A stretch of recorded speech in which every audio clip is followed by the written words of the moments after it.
성경 말씀을 봉독합니다. 출애굽기 24장 1절에서 11절까지입니다.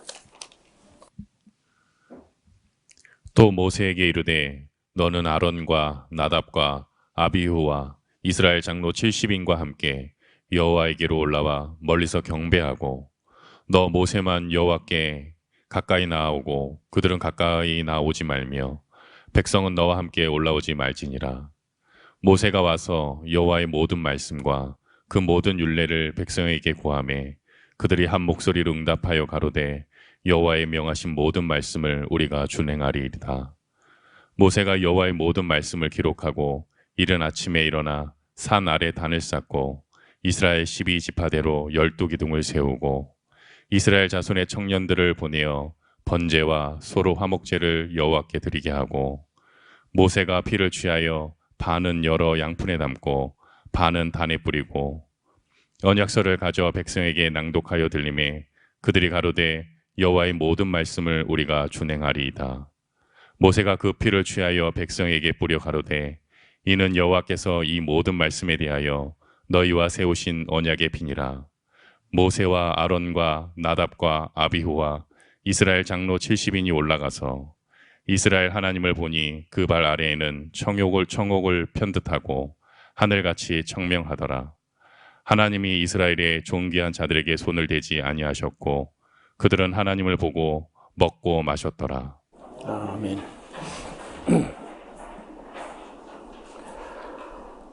이 출애굽기 24장은 출애굽기라는 책의 흐름 속에서 거의 정점을 이루는 그런 장면이라고 할 수 있습니다. 다시 말하면은 출애굽기 1장에서 바로 이 24장을 보고 마치 등산을 하듯이 이렇게 쭉 이렇게 올라왔는데 이 장면이 사실은 우리가 너무 간략하게 기록되어 있지만은 굉장히 웅장하고 또 인류 역사상 지구가 창조된 이후로 가장 장엄하고 의미 있는 그런 장면이라고 할 수 있습니다.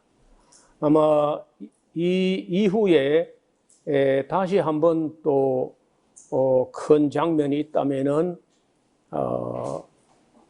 이 하나님의 아들 하나님이 원래는 영으로 존재하셨던 분인데 육체가 되어가지고 이 땅에 오셔서 하나님의 아들 하나님이 십자가를 지시고 엘리 엘리를 부르짖는 그런 장면에서 부활과 성천까지, 즉 예수님 때 보여준 그 영광이 두 번째 영광이겠고, 이제 세 번째 또 한 영광이 있다면은 예수님 재림할 때 나타날 영광, 이 세 가지가 인류에게 나타나시는 세 번에 걸치는 하나님의 영광이라고 할 수 있습니다. 그 중에 첫 번째가 오늘 이 장면인데, 내용인즉슨 모세에게 말씀하시기를 너는 아론과, 그는 이제 모세와 아론 둘하고 나답과 아비후, 그 아론의 아들들이죠. 그 아론의 아들들 중에 이다말과 그 엘리야십 이런 그 나중에 그 또 둘이 선택되는데 1차적으로 나답과 아비후가 나중에는 뭐 중간에 여호와께 다른 불을 들이다가 타 죽기는 했지만 어떻든 1차적으로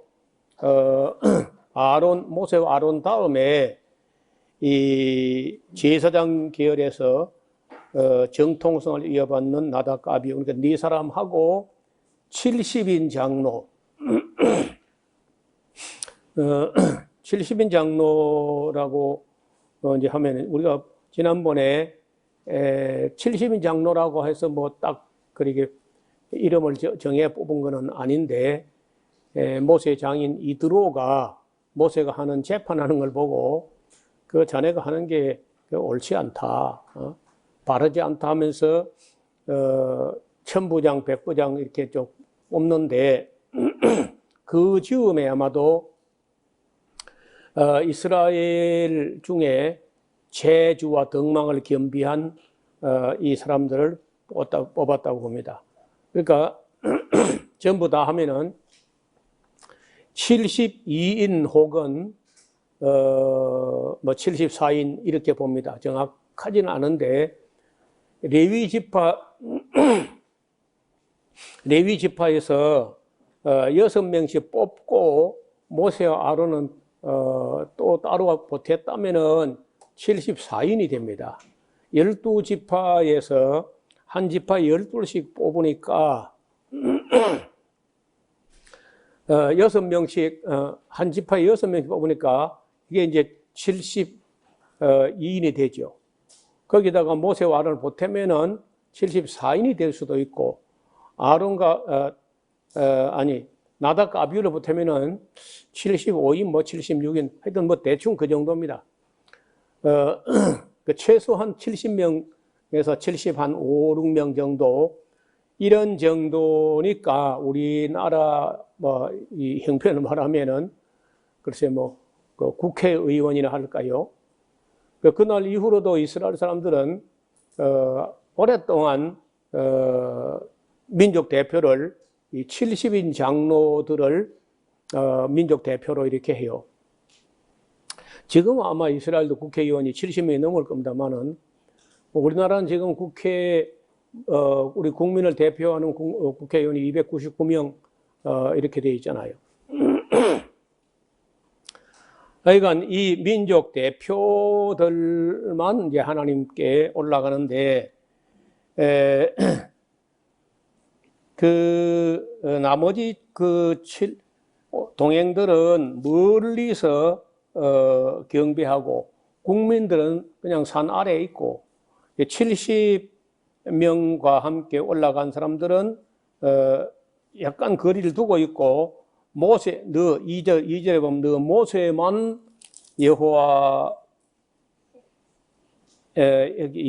여호와에게라고 했는데 원래는요, 에게는 낮춤말입니다. 깨가 높임말이죠. 여호와에게 이렇게 하지 않고 여호와께 이렇게 해야만 가까이 나오고, 그들은 가까이 나오지 말며 백성은 너와 함께 올라오지 말라. 그래, 백성은 그 산 아래에 있고 70인은 산에까지 올라가지만은 멀리 있고 모세 한 사람만 하나님께 가까이 나아가서 만나게 됩니다. 모세가 그 말씀을 듣고 와서 여호와의 모든 말씀과 그 모든 율례를 백성에게 고하매 그들이 한 소리로 응답하여 가로되 여호와의 명하신 모든 말씀을 우리가 준행하리이다.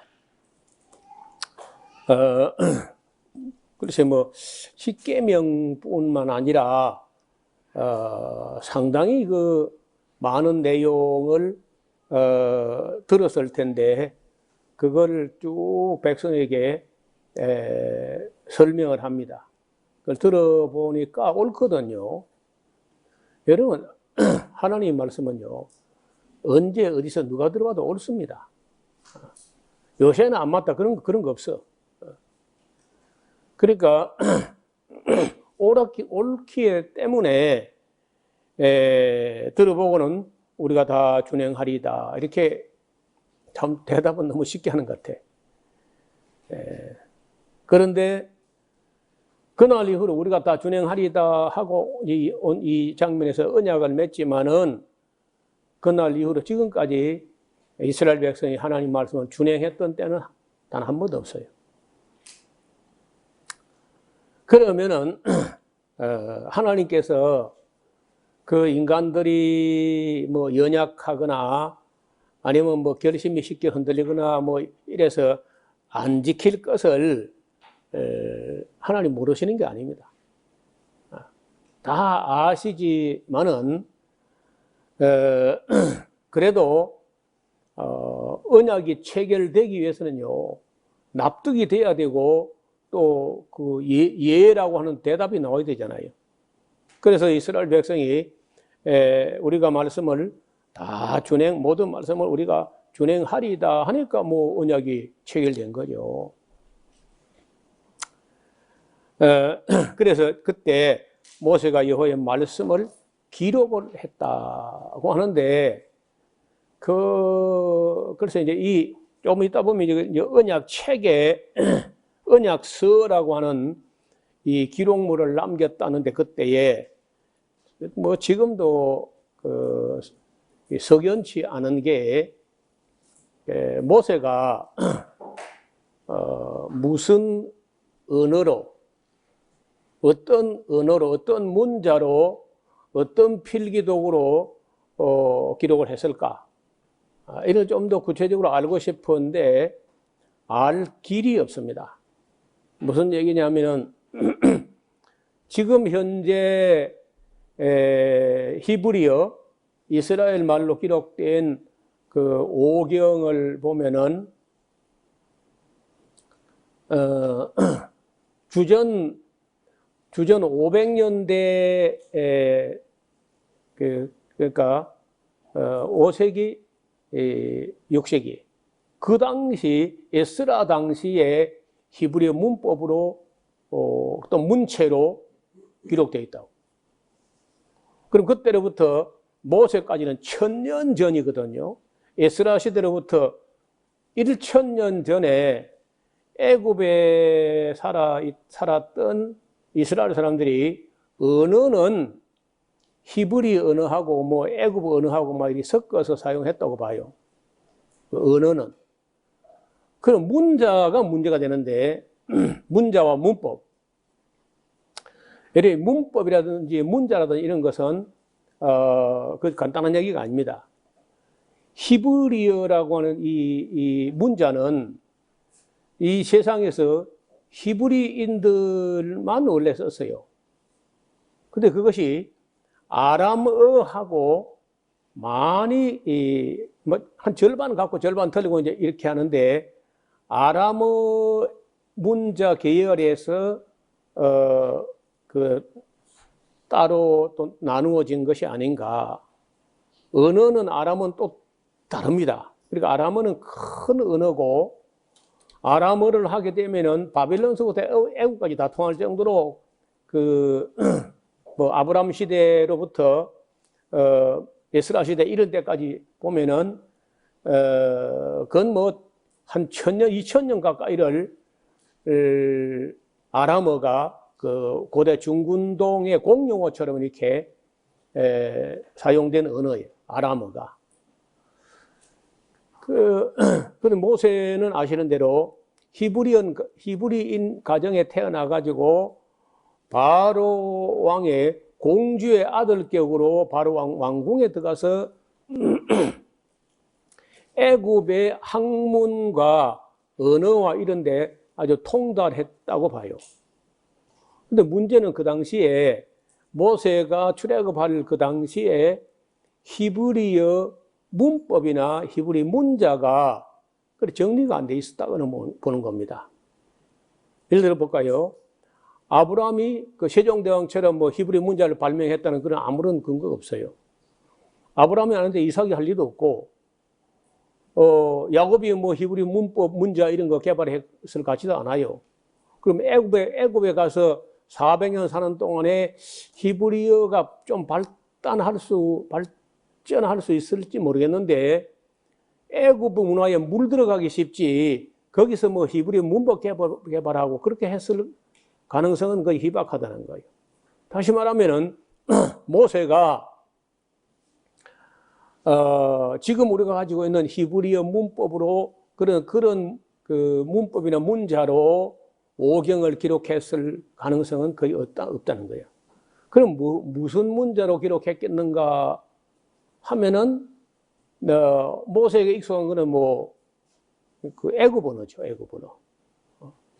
그래서 애굽 언어로 기록했다고 이제 볼 수 있겠는데, 히브리 학자라든지 이런 사람도 그 이제 애굽 언어로 기록됐다고 말하면 그 자존심 상하니까 뭐라 하느냐?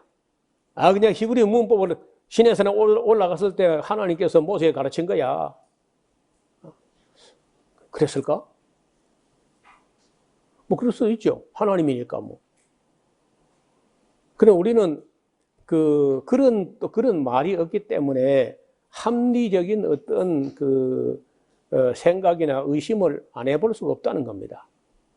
이 문제도 사람들이 첨예하게 생각할 수가 없어요. 뭐 아무리 생각해봐야 모르는 겁니다. 결국은.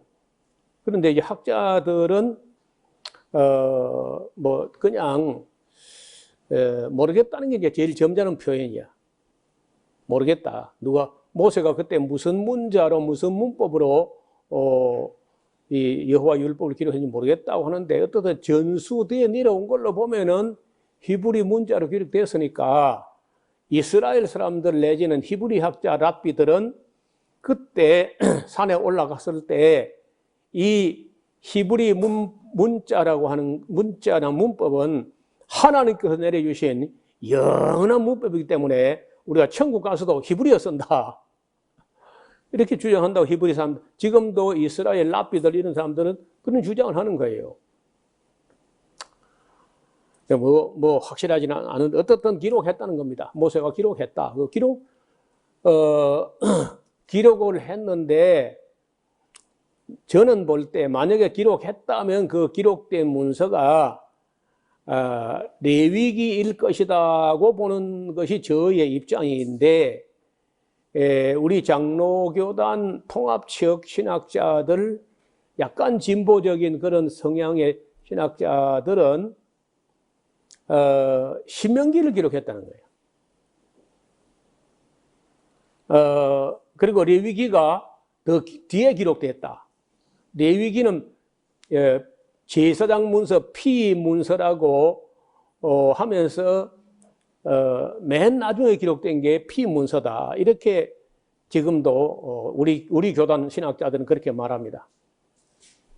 저는 거꾸로입니다. 저는 레위기가 먼저 기록됐고 레위기를 해설한 게 신명기다.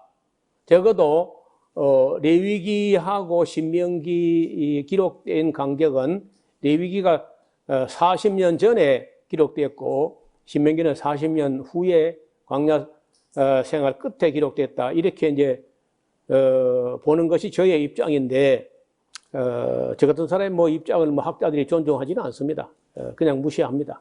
무시하거나 말거나 저는 율법서가 레위기고 해석서가 신명기다. 이렇게 보는 입장에는 변함이 없습니다. 여러분 그 레위기 이전에 어떤 히브리 문법이 있어가지고 다른 어떤 그 문서나 이런 게 있었냐 하면은 뭐 있긴 있을 것 같아요. 많지는 않지만은 그런데 이것이 굉장히 어려운 이야기입니다.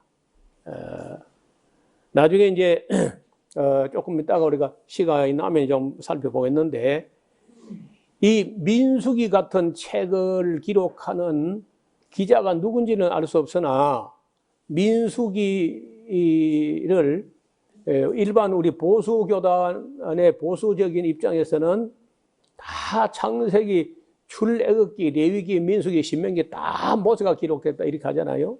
그래서 소위 말해서 모세오경 이렇게 하는데 거기 내용을 보면은 모세가 입에 담을 수도 없는, 모세가 머리에 떠올릴 수도 없는 이야기가 많이 나온다는 겁니다. 또 후대에 기록되었다는 증거는 많이 있어 얼마든지. 그래서 모세가 얼만큼 어느 만큼 어떤 문자로 어떻게 기록했는지 하는 것은 아무리 연구한다 할지라도 명쾌하지 않습니다. 그래서 어떻든 기록했다는 것은 분명해요.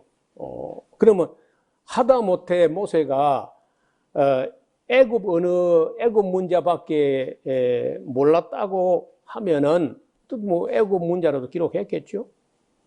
나중에 뭐 문법이 히브리 문법이 문자가 또 개발돼 가지고 번역할 때 번역하더라도 일단 기억할 수 있는 기록물을 남겼다는 것은 분명한 것 같아요. 자, 그래서 4절에 모세가 여호와의 모든 말씀을 기록하고 그 줄을 끊어요. 기록하고 이른 아침에 일어나 산 아래 단을 쌓고 이스라엘 12지파대로 12기둥을 세우고 이스라엘 자손의 청년들을 보내어 번제와 소로 화목제를 드리게 하고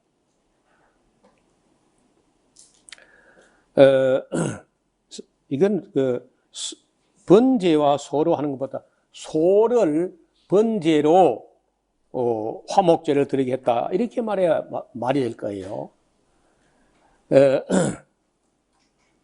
소를 번제로 소를 이 불에 태우는 그런 제사로 해서 소를 번제로 화목제를 드렸다 해야 말이 되죠. 모세가 피를 취하여 반은 여러 양푼에 담고 반은 단에 뿌리고 언약서를 그 줄을 꺼봐요. 언약서. 그 언약서가 뭐냐? 저는 이게 레위기라고 봅니다. 언약서. 가진 백성에게 낭독하여 들려주매 그들이 가로되 여호와의 모든 말씀을 우리가 준행하리이다. 그러니까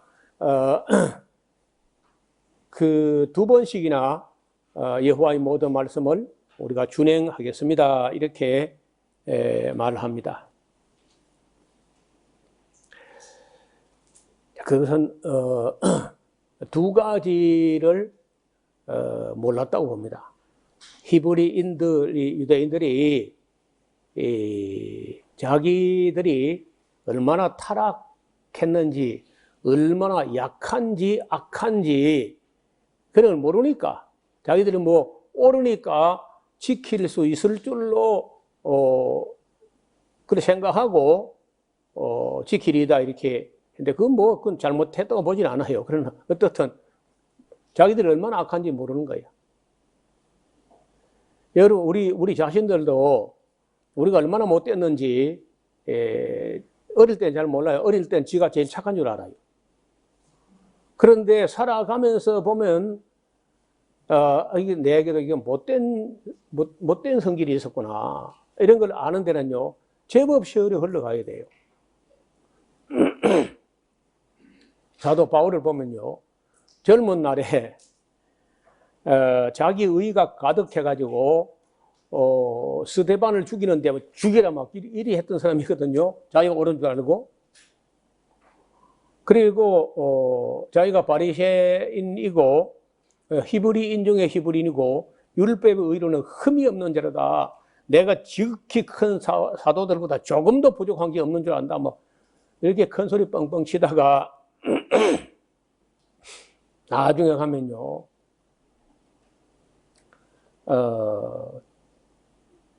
내가 지극히 작은 자보다 더 작은 나다 이런 말을 하다가 더 나중에 말년에 쓴 디모데 전후서에 보면은 내가 죄인 중에 괴수로다 이렇게 해요.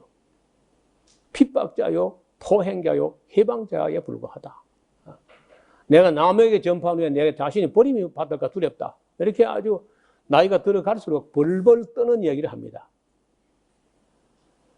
그래서 대부분 사람들이 자기가 옳다고 자기는 뭐 의롭고 정직하고 선하고 뭐 공정하고 공평하고 다 모르는 소리입니다. 아직은요 자기 자신이 얼마나 못됐는지를 모르는 사람은 자기를 본 게 아니에요. 전격적으로 사람이 거듭날 때 하나님의 은혜로 진리 앞에 혹은 그 거룩하신 하나님 앞에 세워지면서 자기가 정말 죄인이로구나. 이게 자아가 깨어진다는 거예요. 자아가 한번 그런 과정을 거쳤느냐. 내가 정말 못된 놈이구나. 내가 정말 못된 년이구나. 이런 자기 부정. 그래서 예수님께서 나를 따라오는 자는 자기를 부인하고 자기가 정말 못되고 자기가 아무것도 아니고 이런 자기 자아 부정의 어떤 그 단계를 한번 넘어섰느냐는 거예요. 그걸 넘어서지 않은 사람은 항상 지가 옳다는 거예요. 그러나 그런 언제 사람이 자기가 좀 못됐구나, 자기 자신 죄인이라는 사실을 처절하게 깨닫느냐면요, 되게 성령이 임하실 때 그래요. 성령이 임하시면서 깨지고 또 어떤 진리 앞에서 어떤 큰 문제 앞에서 혹은 죽음 앞에서 자기가 보인다. 자기가 평생에 남의 허물만 보다가 어느 날 전격적으로 자기가 한번 보여요. 거꾸로집니다. 그러면서 사람이 거듭나요. 눈에서 정말 비늘 같은 게 벗어지면서 남의 허물도 보이지만은 남의 허물보다 자기 허물이 다 보이는 거야, 다. 절대 그 잘 안 보이는데 사람이 거듭날 때쯤에 그게 보인다는 거예요. 그래서 거듭나는 겁니다. 옛사람이 죽고. 이걸 키엘케고르라는 유명한 덴마크의 우수의 철학자, 우수의 신학자라고도 하는 이분은 이 죽음에 이르는 병이라고 하는 그런 유명한 책을 썼는데, 젊어서는요, 뭘 추구하느냐? 미적 실존. 뭐든지 최고 좋은 거, 아름다운 거, 예쁜 거, 명품, 이런 걸 겉으로 보이는 이 미적 실존으로 그런 걸 막 추구해 가요. 근데 그게 얼마 안 가서, 글쎄, 그 나이로 가지고 따질 수 있는 건 아닌데, 얼마 안 가서 아름다운 것도 헛되고, 고운 것도 거짓되고, 다 아무것도 아니다. 이게 아무것도 아니다. 명품이고, 이거 아무것도 아니다. 이런 것이 인식되면서 두 번째 단계가 윤리적, 도덕적으로, 이게 중요한 것이지, 물질적인, 겉으로 보이는 거, 외부 이런 건 아무것도 아니다 하고 자기 내면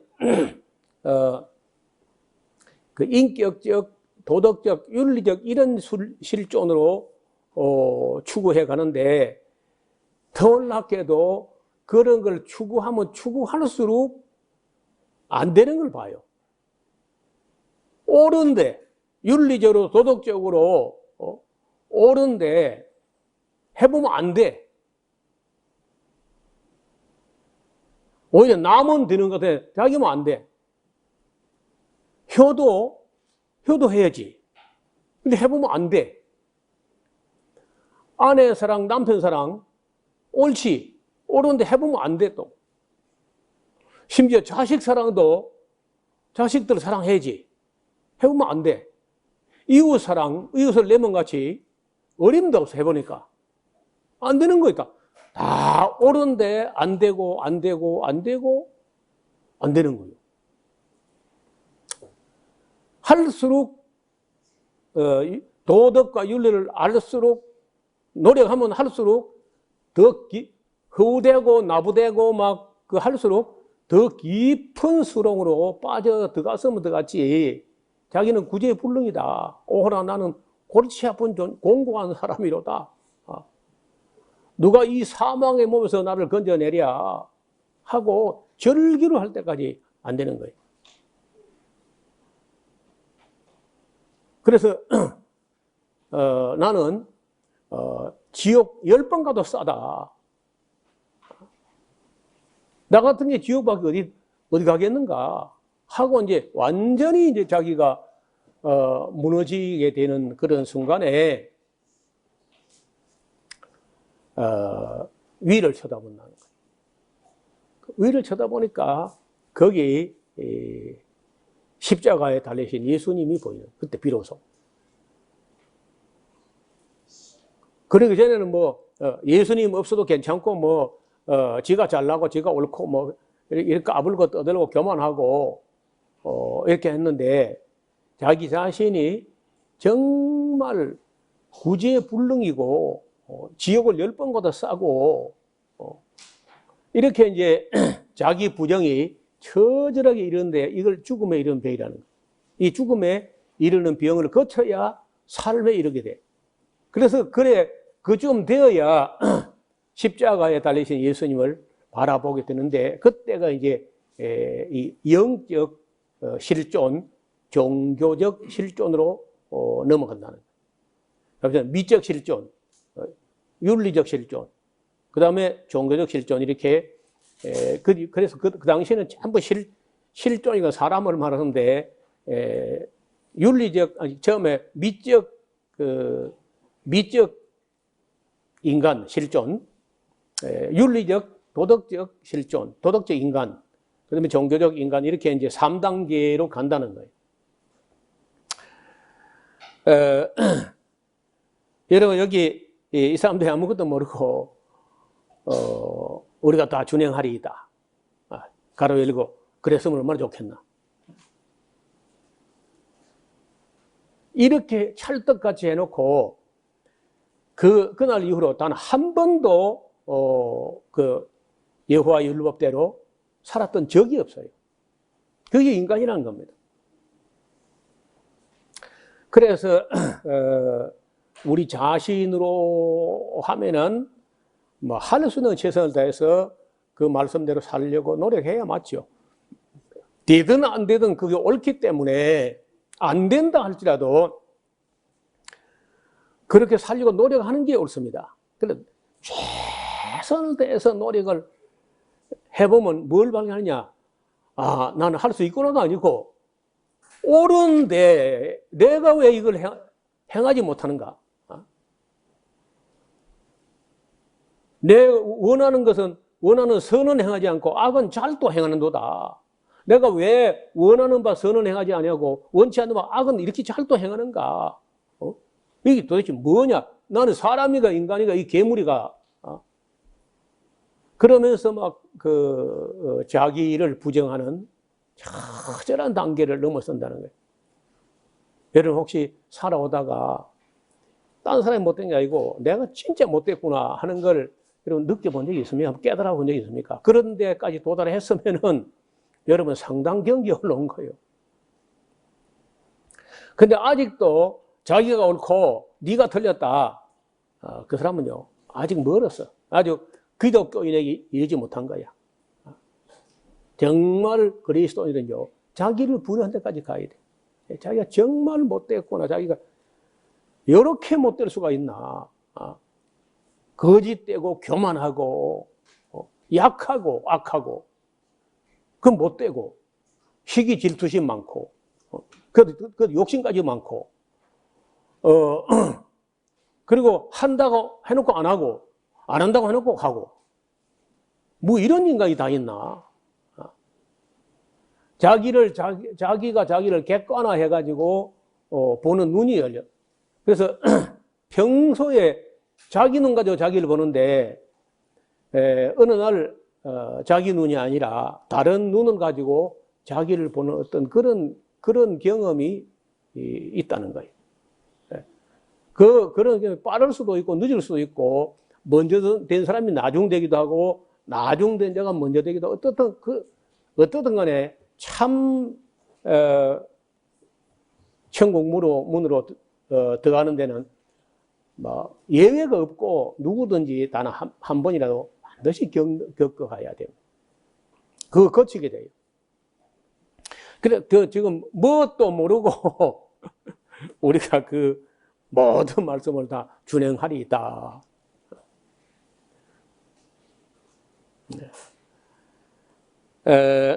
모세가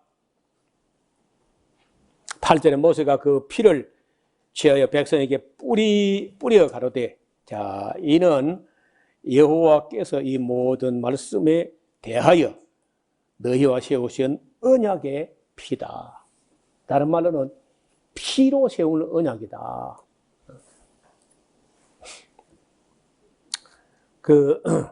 종종 드리는 말씀인데 송아지를 잡아서 쪼개요. 반을 쪼개고 그 쪼개가지고 쪼개진 송아지 한쪽은 이쪽으로 제쳐놓고 또 한쪽은 이쪽으로 제쳐놓고 그 쪼개진 사이로 언약을 체결한 갑과 을이 함께 지나가요. 하나님이 갑이고 이제 을이 이스라엘 백성 대표자 모세와 아론이 쪼개진 송아지 사이로 그 송아지를 쪼개놨기 때문에 그 가운데는 피를 밟고 지나가야 돼요. 그럼 확실히 쪼개진 거야. 그건 다시 이걸 보태봐도 그 송아지가 살아나지 않습니다. 돌이킬 수가 없습니다. 그래서 이걸 피로 세운 언약이라는 거예요. 피로 세운 언약이라. 나는 히브리서 기자가 이때 이 시내산에서 이 언약에 참여한 사람들을 두고 너희가 염소 피나 송아지 피로 세운 언약에 참여한 사람이라도 두세 사람의 증인이 있으면 긍휼히 여김 받지 못하고 돌로 치라 명령을 받았다는 거야.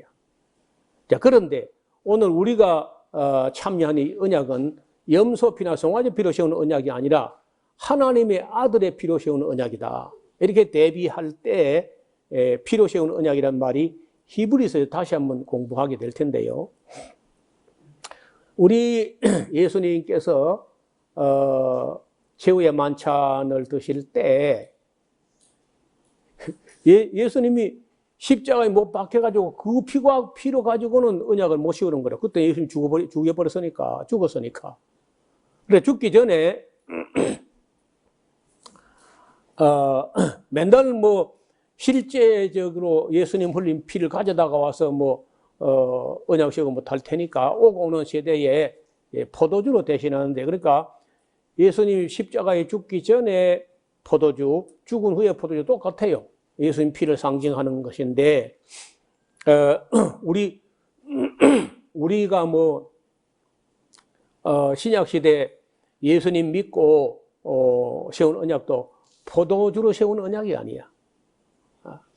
그 포도주는 예수님 십자가에 못 박기 전날 밤에 흘린 포도주도 예수님 피고, 그 이후에 오늘 우리가 성찬식 때 참여하는 것도 똑같이 예수님 피를 말한다는 거예요. 그래서 피로 세운 언약이에요.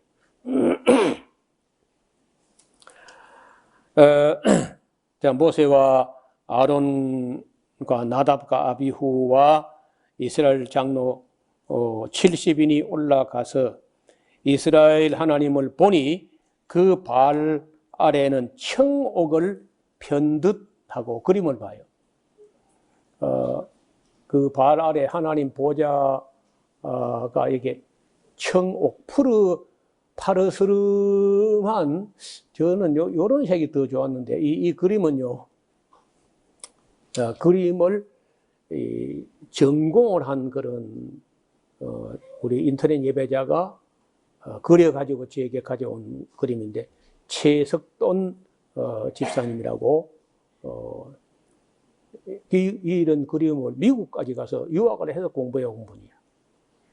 그래서 가끔 여기 오시는데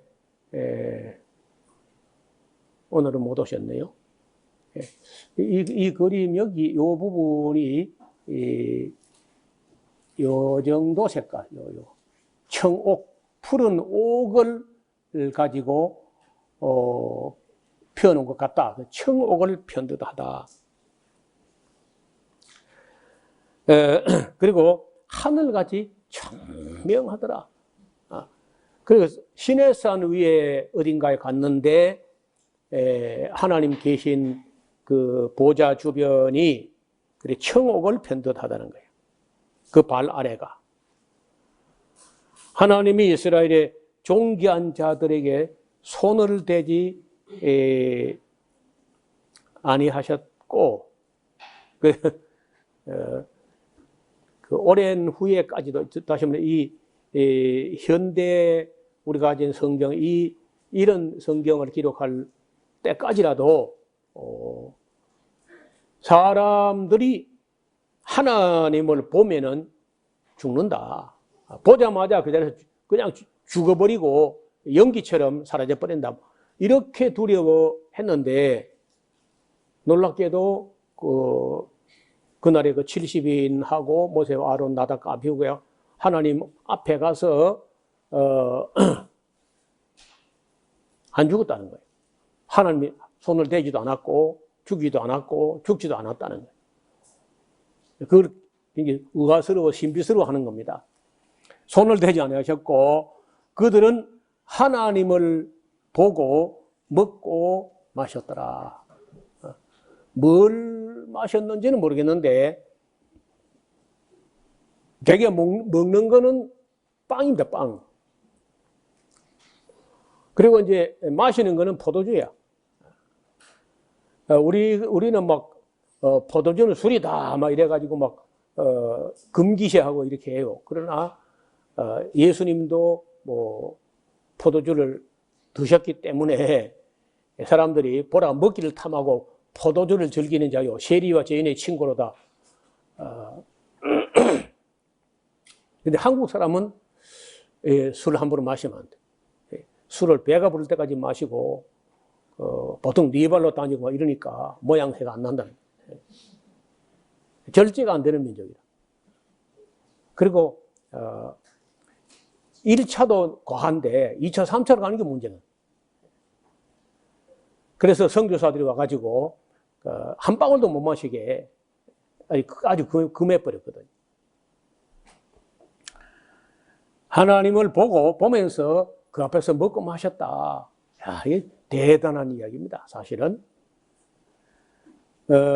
보기만 해도 죽어버리는 줄로 알았는데 하나님을 보면서 함께 먹고 마셨다는 거예요. 여호와께서 모세에게 이르시되 산에 올라와서 내게로 와서 거기에 있으라. 너로 그들을 가르치려고 내가 율법과 계명을 친히 기록한 돌판을 내게 주리라. 우리가 뭐 오래도록 그 기록물이 훼손되지 않기 위해서 안 변하기 위해서 돌에 새기죠.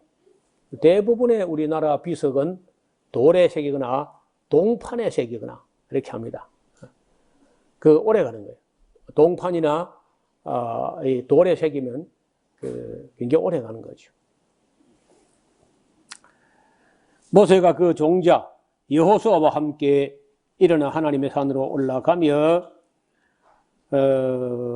그래서 이때 하나님 앞에서 먹고 마시는 것은 시내산 꼭대기에서 이루어진 것 같지는 않고 조금 중턱이나 조금 그래도 편편한 데서 아마 만나지 않았겠나. 그래서 만약에 우리가 지금 알고 있는 그 산이 시내산이라고 하면은 엘리야의 셈이라고 하는 그 중턱에 딱 중간쯤에 엘리야의 셈 하는 엘리야가 가서 거기서 먹고 마셨다는 그런 터가 있는데 조금 넓어요, 거기가. 거기쯤에서 이 70인 장로들하고 하나님과의 만남이 있었고, 그리고 이제 이스라엘 장로들은 내려오고 모세하고 여호수아만 하나님 산 꼭대기로 올라갔다고 생각이 됩니다. 자, 장로들에게 이르되 너희는 여기서 우리가 너희에게 돌아오기까지 기다리라. 아론과 훌이 이 훌은 모세와 아론의 매부되는 사람이에요. 미리암의 남편이죠. 그 아론과 훌이 너희와 함께 하리니 무릇 일이 있는 자는 그들에게 가서 재판을 받으면 된다 하고, 모세가 산에 오르매 구름이 산을 가리며 여호와의 영광이 시내산 위에 머무르고 구름이 6일 동안 산을 가리더니 제7일에 여호와께서 구름 가운데서 모세를 부르시니라. 그런 거 보면요, 믿음과 인내심이 있어야 돼. 불러놓고 엿새 동안은 그들도 보도 않아. 쓰다 달다 말도 없어. 보나마나 금식을 했을 텐데 밥도 안 줘. 여러분 그런 교회 가면 뭐 바로 뛰쳐나오겠죠. 불러놓고 이야기도 안 하고 밥도 안 주고 물도 안 주고 그래 봐. 그래서 그런 시험이 있는 것 같습니다. 그래서 모세가 믿음을 가지고 기다린 거예요. 6일 동안을 안 만나주시다가 제 7일에 여호와께서 구름 속에서 모세를 부릅니다. 산 위에 위의 여호와의 영광이 이스라엘 자손의 눈에 맹렬한 불같이 보였다. 그래서 이날 이후로 이스라엘 사람들에게 있어서 여호와는 소멸하는 불이시다. 이런 인식을 하고 있어요. 맹렬한 불같이 보였고 모세는 구름 속으로 들어가서 산 위에 올라갔는데 40일 40야를 산에 있었다. 물론 밥도 먹지 않았고 빵도 먹지 않았고 물도 마시지 않았고 금식을 했다는 거예요. 이걸 갖다가 이제 뭐 흉내내 보려고 뭐 우리 목사들 중에 누가 뭐 40일 금식 기도를 하고 하지 말아야 됩니다. 대개 죽거나 아니면은 건강을 크게 망쳐버립니다. 우리 하나님의 특별 섭리라든지 어떤 은혜 가운데 있다면 모르지만은 그렇지 않고는 일반 사람이 40일간 밥도 안 먹고 물도 안 마시고 하면 그냥 죽어버립니다. 다 100%. 그 물은 이제 마시니까 100% 죽지는 않고 그래서 상당수가 건강을 망치거나 죽습니다. 저는 주변에 그런 뭐 40일 금식한 사람 좀 봤는데 그게 아무 도움이 안 돼. 뭐 그 40일 금식하는 후에 뭐 신령해졌느냐? 뭘 신령해져? 멍청해지지. 예. 건강이 크게 망가지고 뇌도 파괴되고 뭐 그렇지 뭐 하나도 뭐 그런 거 없어. 내가 40일 금식했다고 떠드는 사람들 하는데 하나도 교회에 덕을 끼치지도 않고 아무것도 아니야. 그래서 그 교만의 재료밖에 아니야. 그래서 뭐 영암에다가 막 40일 금식기도 한 번, 20일 두 번 뭐 이래가지고 쓸데없는 짓이야. 다시는 그런 거 하지 말고 제가 볼 때 금식이 그저 괜찮은 금식이요. 3일 좀 괜찮습니다. 3일 정도. 3일 정도나 4일 정도 이렇게 하면은 몸에 청소가 많이 되는 것 같아요. 남거나 뭘 많이 먹었을 때 반드시 문제가 되는데 이게 간헐적 금식, 이 딱금식 그저 하는 이 금식은 남아 돌던 영양소를 모두 다 태워가지고 자가포식이라고 해요. 이 혓바닥 다른 거, 목 식도 다른 거 이런 단백질까지도 전부 다 자기가 자기 고기를 먹어서 다 소화시켜서 처리해버리는 전부 다. 이걸 자가포식이라는 건데 우리 몸에 정화가 된다는 거예요. 그래서 이 간헐적 금식은 건강을 위해서 필요하지만 40일 금식기도 뭐 모세를 흉내내고 예수님이 흉내낸다고 흉내내도 못해요. 예수님과 모세는 물도 안 마셨습니다. 빵도 안 먹었고. 그런 뭐 무모한 짓 하면 안 돼. 전혀 저는 찬성하지도 않고 칭찬하지도 않습니다. 존경할 것도 아니야. 자, 여기 40일이라 해가지고, 우리